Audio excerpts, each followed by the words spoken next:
Bonjour Elisabeth Russo. Alors c'est avec un grand plaisir que je vous ai proposé de faire cette interview. Bonjour, Euh, Eric. Bonjour. Alors je vous présente et puis après vous pourrez vous-même vous présenter. Vous êtes collaboratrice scientifique à la Fondation Jean-Marc Landry qui se trouve en Suisse au canton de Vaud. Et Jean-Marc Landry a créé donc un centre, c'est ça? Une fondation. Une fondation et lui-même est éthologue. Il est spécialiste du comportement des loups et puis il est connu en Europe. Est-ce que déjà vous pouvez m'en dire plus sur, sur la présentation que je viens de faire sur vous, C'est très votre bien. Donc travail? oui, je travaille avec les loups du Jura vaudois. Hmm.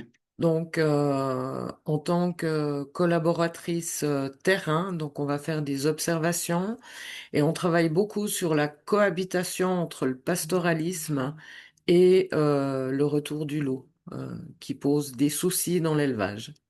D'accord. Votre travail consiste à l'observer, mais dans quel but? Alors, pour ben, déjà voir le comportement de l'animal, sur quel territoire il se trouve, pour éviter de mettre des animaux de rente sur le passage des loups pour éviter justement les prédations. D'accord, ok. Donc c'est un travail d'observation afin de faciliter son insertion, enfin, pas son insertion, le mot est peut-être pas juste, mais le fait qu'il soit le mieux adapté possible dans son environnement. Voilà, oui, tout à fait. Donc, on D'accord, essaye vraiment d'allier en fait le retour du loup avec le monde agricole. d'accord. Et Oui, oui. faire accepter le loup, hein, parce qu'il y a toute une Mais en France, en cascade. France, on a le même problème aussi, hein. Oui, tout à fait, oui. Oui. D'accord. Vous pouvez nous définir le métier de ethnologue? Éthologue. Alors, Éthologue, excusez-moi, éthologue. éthologue, c'est étudier le comportement de l'animal.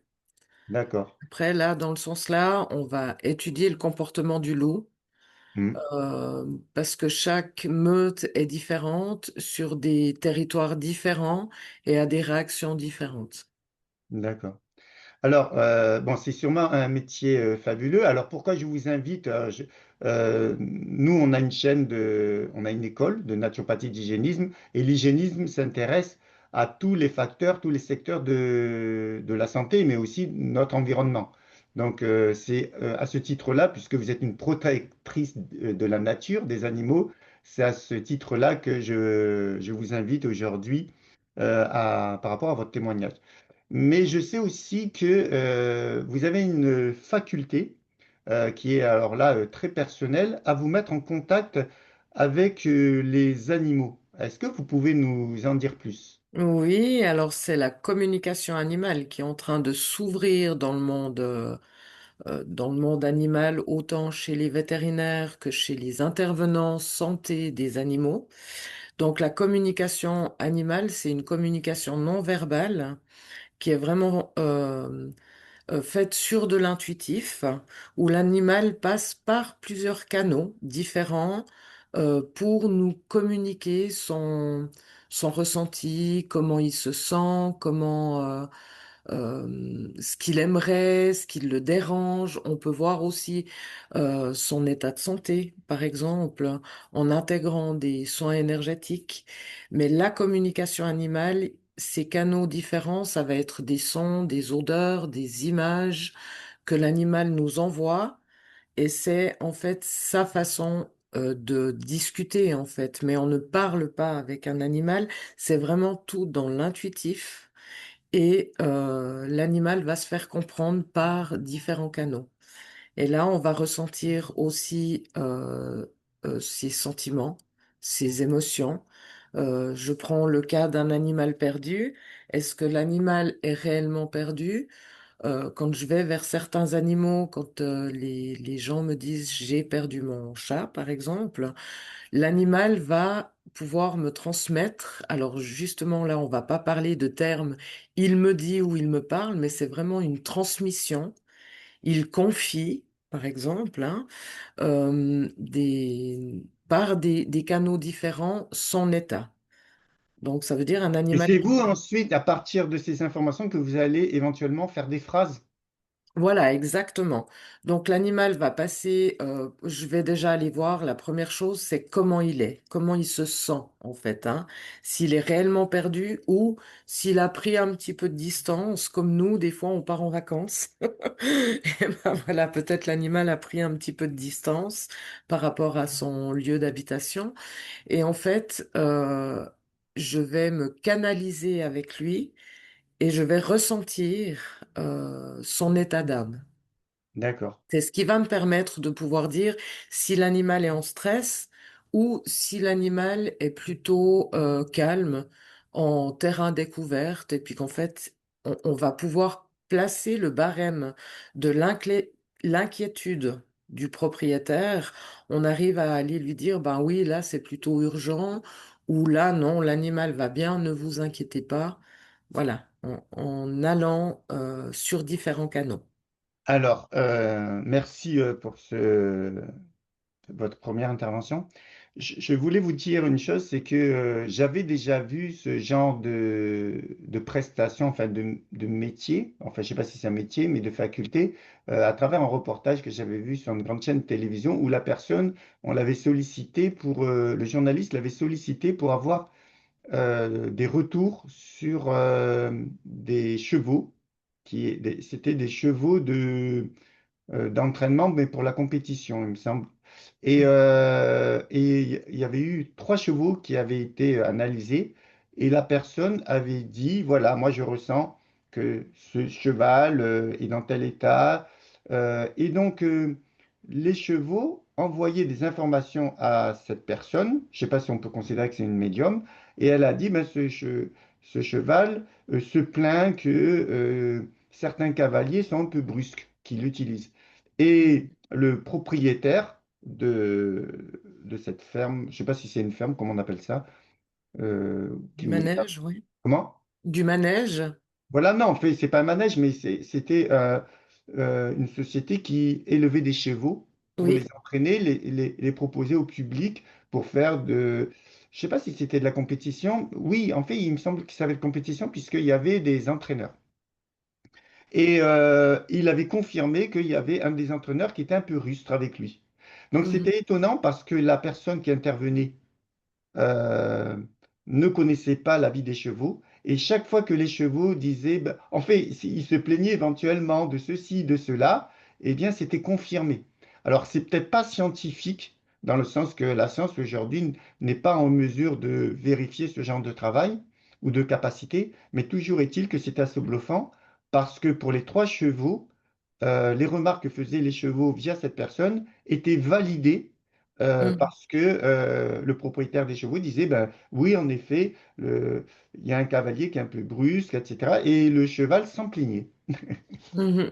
Voilà. Alors, tout à fait. Alors, nous, on a le cas régulièrement en communication animale. Alors, pas forcément des animaux qui se plaignent, mais qui ont des besoins qui sont pas remplis tout bêtement. On change de meuble dans notre salon. Pour nous, ben, c'est quelque chose qui nous fait plaisir. Ça fait comme un nouveau salon. Et pour eux, pour les animaux, ça peut les désorienter dans leur espace, en fait, hein. Mm. Donc, il y a des choses qui nous sont totalement anodines, qui ont toute leur importance pour les animaux. Et quand je vais vers les animaux, ils ont certaines demandes par rapport à des sujets un peu comme ça. Alors, ce qui m'intéresse chez vous, c'est que vous avez une approche intuitive et scientifique, scientifique par rapport à votre travail, euh, par rapport à cette fondation dans laquelle vous travaillez, et puis intuitive par rapport à... Alors, est-ce qu'on peut considérer que c'est un don, ce que vous avez? Alors non, la communication animale, c'est comme le piano. Tout le monde peut apprendre.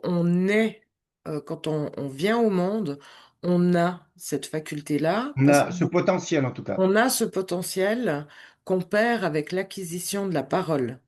Mais est-ce que vous avez suivi une formation pour acquérir cette capacité ou elle est venue toute seule? Alors, moi, j'ai de la chance que depuis toute petite, je fais ce lien avec les animaux et on m'a toujours respectée en étant enfant dans ce dans ce processus. Et en fait, je me suis pas fermée. Ensuite, j'ai fait plutôt du développement personnel pour pouvoir encadrer mes communications.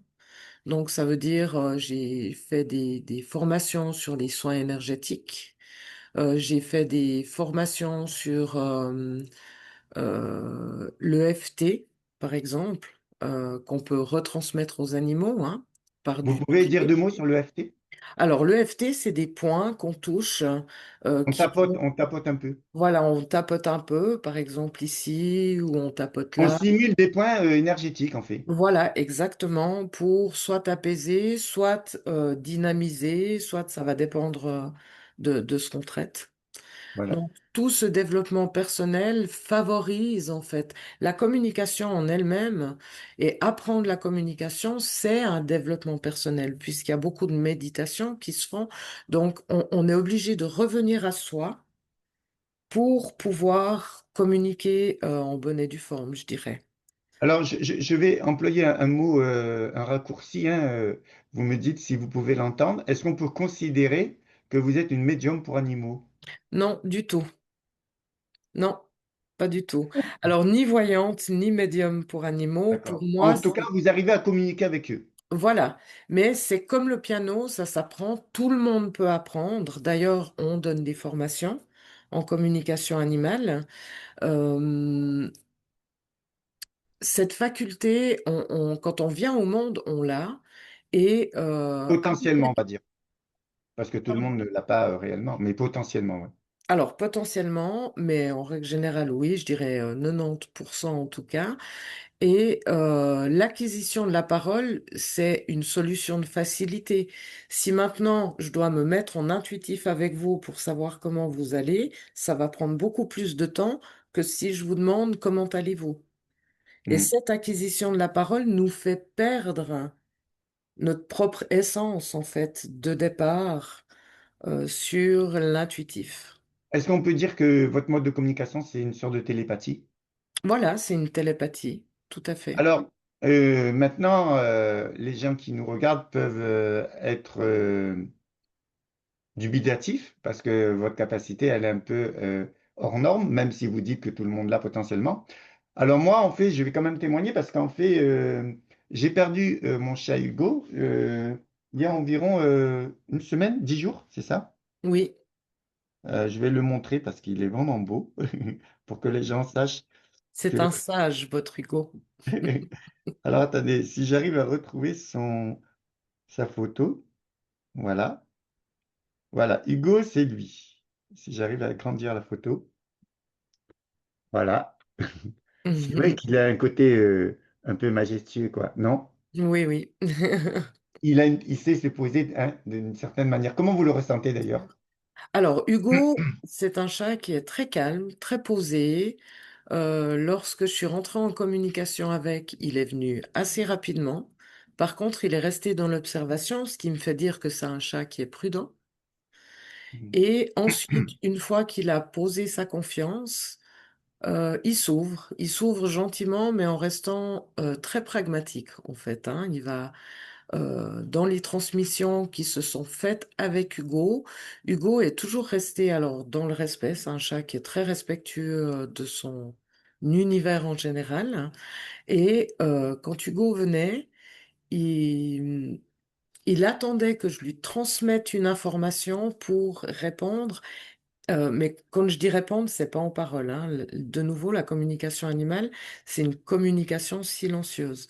Donc, pour me retransmettre une information, par rapport aux demandes que j'avais vis-à-vis de lui et ce qui a permis que je puisse plus ou moins le situer. Alors, on ne peut pas localiser un animal, hein. Des gens pensent que la communication, on peut localiser, donner une adresse. C'est impossible. Tout ce qui est quantifié et qualifié appartient à l'être humain. Hmm. Alors, ce qui est intéressant, c'est que moi, donc j'ai perdu mon chat il y a, en fait, quand je l'ai retrouvé, ça faisait 10 jours que je l'avais perdu et je l'ai retrouvé il y a 3 4 jours, c'est ça? Oui, Donc, en fait, je l'ai perdu il y a une quinzaine de jours et de suite, vous m'avez donné des informations euh, sur l'endroit où il était et et aussi sur sa personnalité. Dans le premier temps, vous m'avez décrit le chat. Alors, je pense que certaines personnes pourraient penser que tous les chats ont le même caractère. Ou Euh, non? enfin, vous l'avez décrit comme vous auriez décrit une personne, c'est-à-dire, et en fait, Mhm. moi, je me suis retrouvé immédiatement dans la description de ce chat. En plus de ça, vous m'avez dit, il a une particularité, c'est qu'il a un territoire tout petit. Et c'est vrai, il a un territoire tout petit. Personne ne le voit dans les rues de mon village.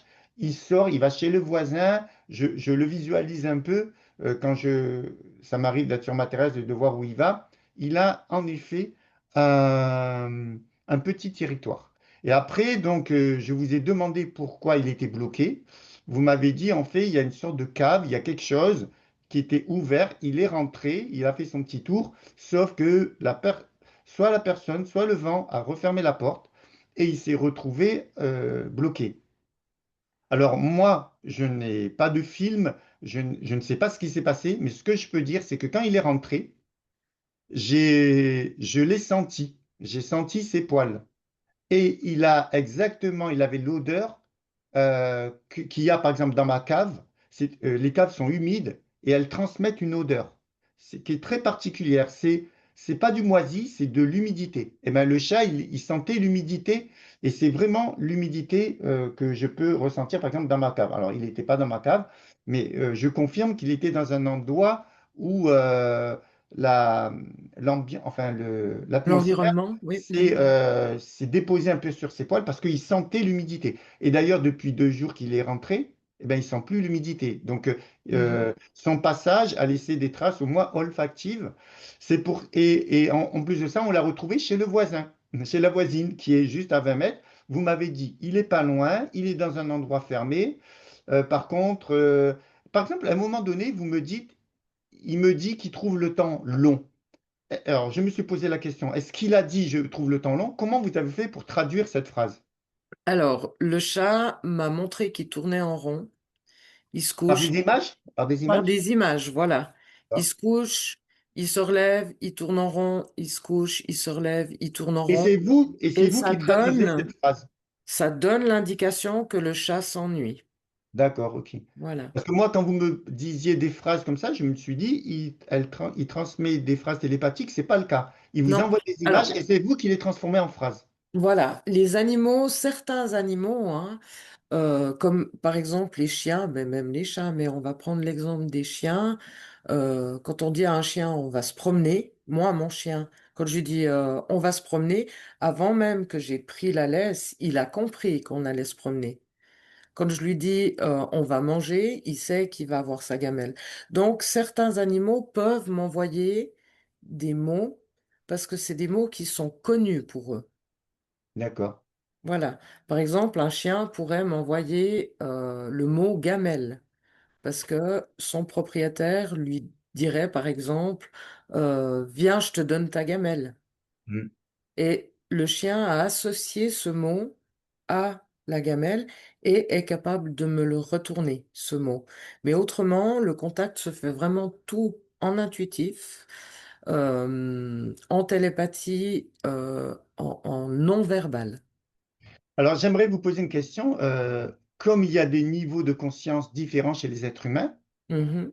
Euh, est-ce que vous pensez que tous les chats ont le même niveau de conscience? Il y en a qui sont plus éveillés, il y en a qui sont plus sages.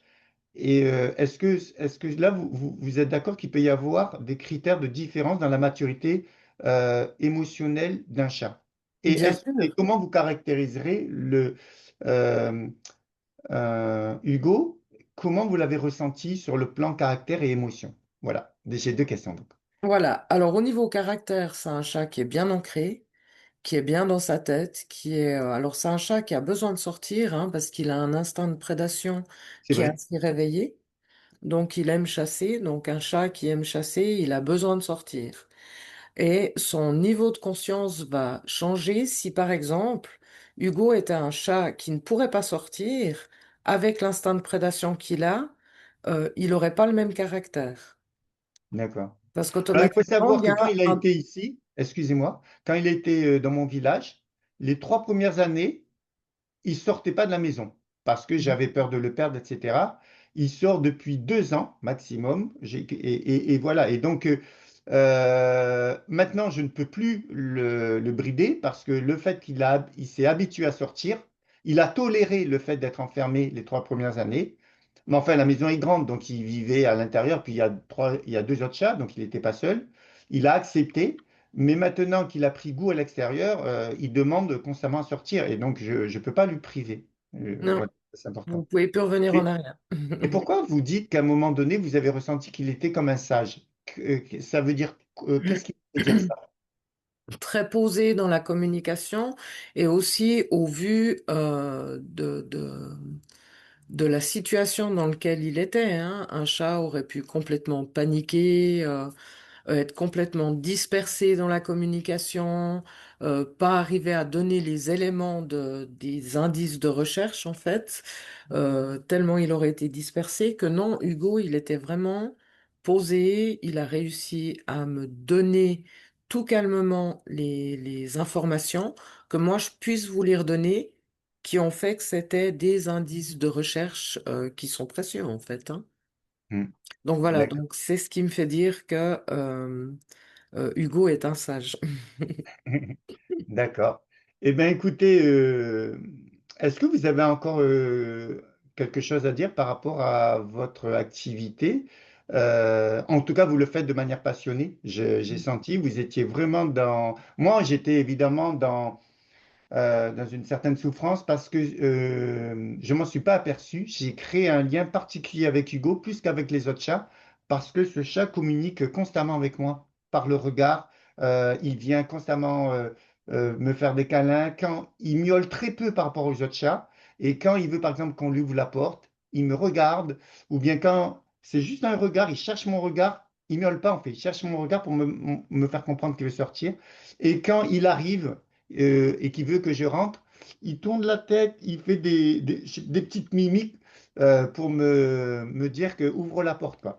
Il est beaucoup je sais pas, la gestuelle, je sais pas si c'est juste de dire Oui, ça. alors c'est sa manière de communiquer avec vous pour que vous puissiez le comprendre. Voilà. Et en fait, ce que j'aimerais vraiment ajouter, c'est que plus les gens vont s'ouvrir à la communication animale, plus ils auront une meilleure cohésion sociale à la maison avec leurs animaux, Mm, parce que mm, plus ils vont les comprendre, en fait. mm, mm. Comme nous, on est une espèce qui parlons, la seule d'ailleurs, si nous, l'animal va toujours s'adapter à l'humain, tout le temps. Et là, on offre à l'animal la possibilité que ça soit l'humain qui s'adapte à lui en rentrant dans son mode de communication. Et ça, c'est hyper important pour le bien-être des animaux. Ouais. Alors, moi, je voulais vous dire qu'à titre personnel, je vous remercie parce que vous êtes beaucoup dans l'empathie, au-delà du fait que vous communiquez avec le chat, et c'est très réconfortant, votre manière de communiquer, qui vous est propre, lorsque ben, on a un peu de stress parce qu'on a perdu son chat. En tout cas, un grand merci. Mais de Et rien. si des personnes sont intéressées pour vous contacter, comment peuvent-elles Vous faire? pouvez leur donner mon numéro. D'accord. Donc, comme vous l'avez fait, hein, avec l'indicatif au départ, puisque je Dans suis... ce cas-là, si des personnes sont intéressées, elles m'appelleront et je communiquerai votre numéro de Voilà, téléphone. vous pouvez sans autre donner mon numéro et D'accord. les personnes Ok. m'appellent. Voilà. En tout cas, je vous remercie d'une part pour ce témoignage et d'autre part parce que votre intervention va permettre aux gens de prendre plus conscience du lien étroit qu'il existe entre les animaux et les êtres humains. On considère souvent les animaux comme des êtres inférieurs, et ça, c'est notre propre vue voilà, notre propre vue personnelle. Et quand on a une relation euh, plus fournie, plus dense avec les animaux, je ne sais pas si le mot est juste, plus intime peut-être, eh bien on s'aperçoit que les animaux nous comprennent, et puis peuvent aussi exprimer plus facilement leurs besoins, si on sait être à leur écoute, quoi. Très souvent, on prend des décisions à la place des animaux sans se poser la question si ce qu'on décide, Mettre ça à les leur convient ou place. pas. Mm. Et Et en tout cas, que ce soit les chevaux ou les chats ou les chiens, on voit qu'ils peuvent, ou d'autres animaux. Vous m'avez dit que, et tout à l'heure que vous aviez communiqué avec un serpent. Oui. Vous pouvez en dire deux mots et on terminera Alors, là-dessus. j'ai trouvé le comportement du serpent très, très placide, très posé, très placide, très différent, donc avec des transmissions qui se font vraiment tout en lenteur, Mm, où il faut même suivre. C'est vraiment un comportement non habituel que j'ai par rapport aux animaux. mm, Ce qui m'a beaucoup surpris, c'est sa façon de fixer dans l'image. En fait, je me fixe sur le regard de l'animal et cet animal qui vous fixe vraiment devant, dans la visualisation, c'était assez impressionnant. Mais en tout cas, voilà, de nouveau, on a une aversion pour les serpents, mais en fait, c'est des êtres qui sont vraiment placides et eux nous comprennent en fait. Et j'ai mm. aussi envie d'ajouter une chose, je ne parle jamais de maîtres en parlant des propriétaires d'animaux, parce que pour moi, je pense que les maîtres, c'est les animaux, pas nous. Nous sommes leurs Ouais, gardiens. ouais. D'ailleurs, vous m'avez dit, c'est pas vous qui choisissez l'animal, c'est l'animal qui vous choisit. En fait, qui Exactement. fait en sorte de s'intégrer. D'ailleurs, en l'occurrence, Hugo, je voulais pas le garder puisqu'il est né de sa maman, je l'ai toujours, en fait. Donc, il vit avec sa maman, ce qui est un peu exceptionnel pour un chat d'être toujours avec sa maman. Par contre, c'est pas moi qui ai voulu le garder, c'est ma propre maman qui m'a dit, je veux que tu gardes le chat. Et donc, Mhm. je l'ai gardé et franchement, je le regrette pas parce que ce chat Voilà, ah tout est ouais, guidé. c'est vraiment, je l'adore, ce chat, il est très gentil. Eh bien, un Mais de grand merci, rien. Elisabeth, et puis je vous souhaite le meilleur et puis à bientôt. Merci beaucoup. Très bonne Merci, journée. au revoir. Au revoir.